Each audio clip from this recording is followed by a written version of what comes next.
The wind had teeth and it chewed on the silence of the high plains, spitting flakes of ice that stuck to Elias's coat.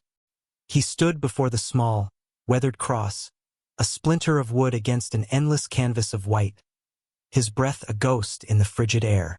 The grave was a testament to a promise he had failed to keep, and the cabin behind him was the prison he had built as penance. Each year the snow tried to bury the marker, and each year he dug it out, a ritual of remembrance and self-flagellation. This world of stark gray and unforgiving white was all he allowed himself, a landscape that perfectly mirrored the tundra of his soul.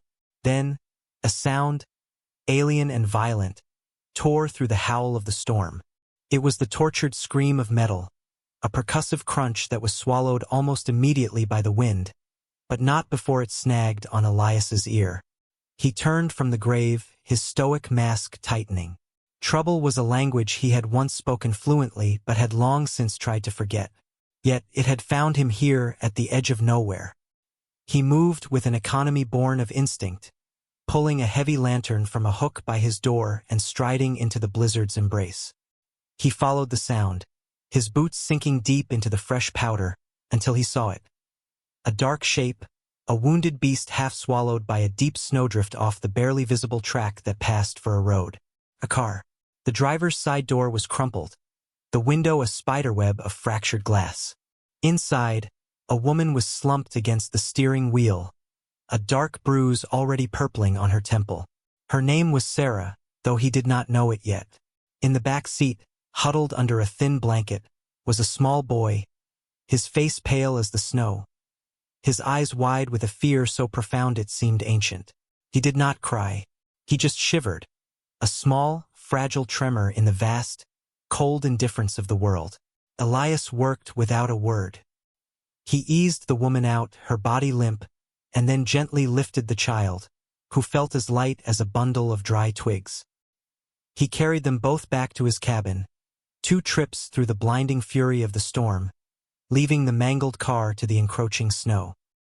He laid them on the braided rug before the hearth, the only place of warmth in his Spartan existence, and coaxed the embers in the stone fireplace back to life.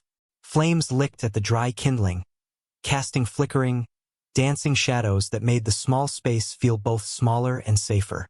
The woman, Sarah, woke with a gasp, her hands immediately flying to find her son. She saw him by the fire, wrapped in one of Elias's thick wool blankets, and she crawled to him, her movements frantic. She checked him for injuries, her touch both desperate and tender, before her wary eyes finally landed on Elias, who stood back in the shadows, watching them. He was a stranger. This was his house. They were trapped. Her fear was a palpable thing in the small room. He saw it in the taut line of her jaw, the way she positioned her body to shield the boy. Elias simply nodded, his expression unreadable. "You crashed," he said, his voice rough from disuse. "The storm is bad. You can stay." He offered no comfort beyond the facts, no warmth beyond the fire. He set a kettle of water over the flames and began tearing strips from a clean shirt, his movements precise, clinical. He was a man who knew how to patch things, if not how to heal them. The boy, Leo, coughed, a dry, rattling sound that seemed too large for his small frame. Sarah pulled him closer, murmuring soft words. Over the next hour, a fragile truce settled over the cabin, as thin as the frost on the window panes. Elias cleaned and bandaged the gash on Sarah's head. His touch was firm but surprisingly gentle.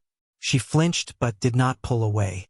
She saw the scars that roped his forearms, old and white, telling a story he would not speak.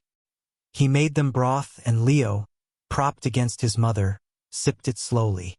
The boy's gaze followed Elias everywhere, large, solemn eyes taking in the quiet, haunted man. It was Leo who broke the silence. He had been shifting, a grimace of pain tightening his small features, a discomfort that had nothing to do with the cold or the crash. He looked from his mother's worried face to the stoic stranger who had saved them.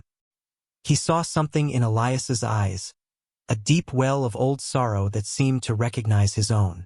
"Uncle?" the boy whispered, the name an innocent offering. "Can you make the pain stop?" The question struck Elias with the force of a physical blow. It was the same question in a different voice from a different child, a lifetime ago. A question he had failed to answer then. His throat tightened. He couldn't promise miracles. He wouldn't lie. He knelt, the floorboards creaking under his weight, until he was level with the boy. The firelight caught the silver in his beard, the deep lines etched around his eyes. "No," he said, the word costing him more than Sarah could ever know. "I can't make it stop, but I can try to make it quiet for a while." He settled on the floor, his back against the rough stone of the hearth, and began to speak.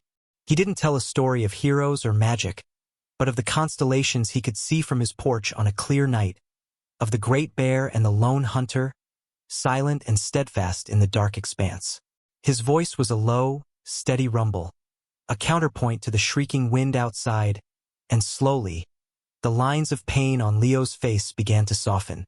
The boy's breathing evened out, and he drifted into a shallow, restless sleep, his small hand clutching his mother's.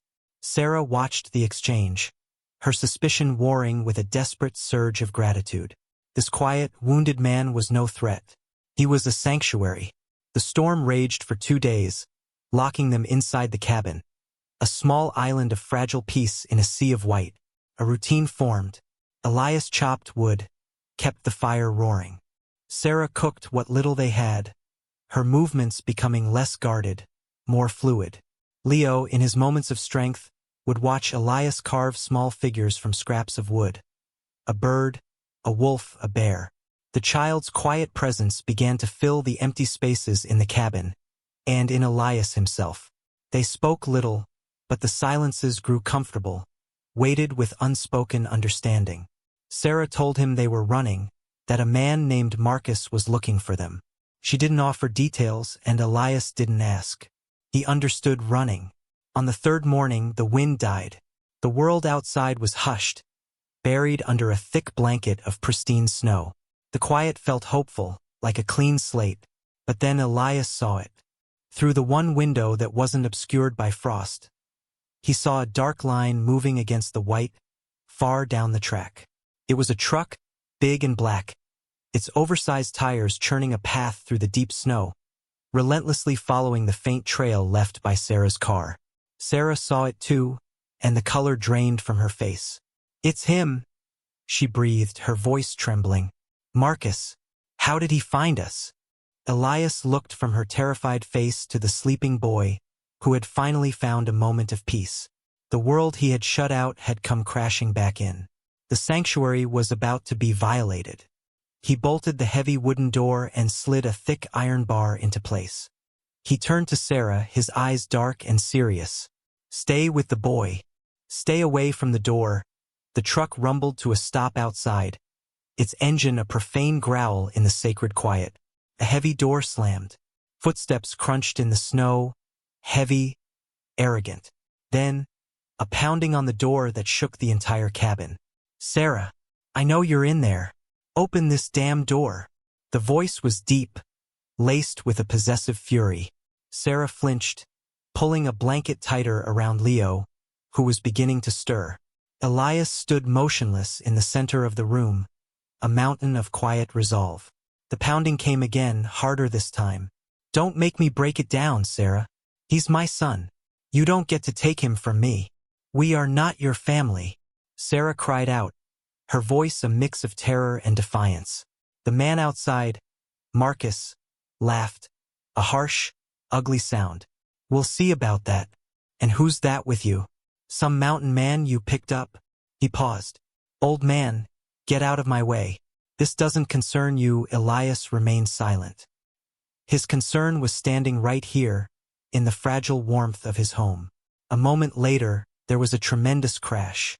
The window nearest the door exploded inward, spraying glass and icy air into the room. A large hand reached through, fumbling for the iron bar. Elias moved. He was not the lumbering man he appeared to be. He crossed the room in 2 swift strides, grabbing a heavy iron poker from the hearth. As Marcus finally slid the bar free and shoved the door open, Elias was there to meet him. Marcus was a big man, broad and thick with muscle, his face red with rage and cold. He sneered when he saw Elias. "You?" But the sneer died as he saw the look in Elias's eyes. It was not fear. It was a cold, hard finality. Marcus lunged, aiming to shove past him. Elias didn't meet his force with force. He sidestepped, bringing the iron poker around in a short, brutal arc that connected with Marcus's knee. The man roared in pain and surprise, stumbling. He swung a wild fist, but Elias was already moving, his actions stripped of all emotion, brutally efficient. This was the man he used to be, the man who knew how to deconstruct a threat piece by piece. The fight was a short, violent storm inside the cabin, a whirlwind of grunts and impacts.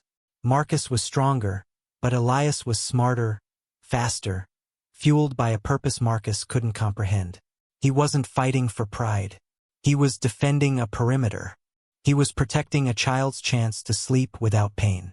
He drove Marcus back, out of the doorway, into the snow. Marcus slipped, falling hard, and Elias was on him, the point of the poker pressed against his throat. "It's over," Elias said, his voice low and steady, his breath misting in the cold. Marcus stared up at him, his rage finally extinguished by shock and pain. He saw the truth in Elias's face. The fight was done.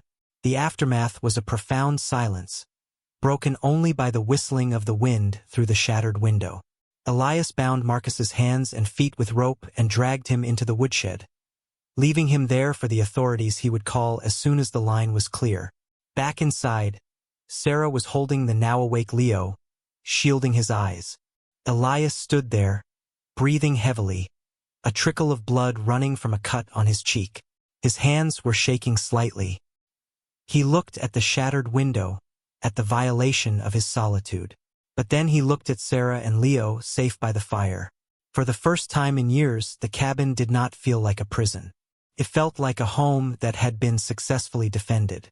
Later, as a fragile twilight settled, Sarah dabbed at the cut on Elias's cheek with a damp cloth. Their roles were reversed. He was the one being tended to now. "The grave," she said softly, not a question, but an opening. Elias looked into the fire, the flames reflecting in his tired eyes. "My daughter," he said, the words heavy and used. "Anna, there was a fever. Came on fast. I was a medic in the service. I saved 100 men. But I couldn't save her." The confession hung in the air. A raw, exposed nerve. He had failed his own blood. He had failed the most important charge he ever had. Sarah's hand covered his, her touch warm and firm. "You saved my son tonight, Elias." Her words were not absolution, but they were something close. They were an acknowledgement, a balm on an old wound. The next morning, the world was reborn in dazzling sunlight. The snow sparkled as if strewn with diamonds. Elias was patching the broken window with a piece of canvas when he heard a small sound. He turned. Leo was sitting up by the hearth, watching him. The boy's face, though still pale, had a touch of color in it. He wasn't grimacing. He wasn't curled in on himself. He looked at Elias, and for the first time he smiled. It was not a big smile. It was small, weak, and utterly radiant. "It doesn't hurt so much today, Uncle Elias," he said, his voice clear. And in that moment, the smile did more than subdue a violent man or survive a storm. It reached into the frozen core of Elias's grief and mended something he thought had been shattered forever. He could not stop the pain of the past, but he had quieted the pain of the present. And as he stood there, silhouetted with this woman and her child against the bright, hopeful light of a new day, he understood that this was not an ending. It was a beginning,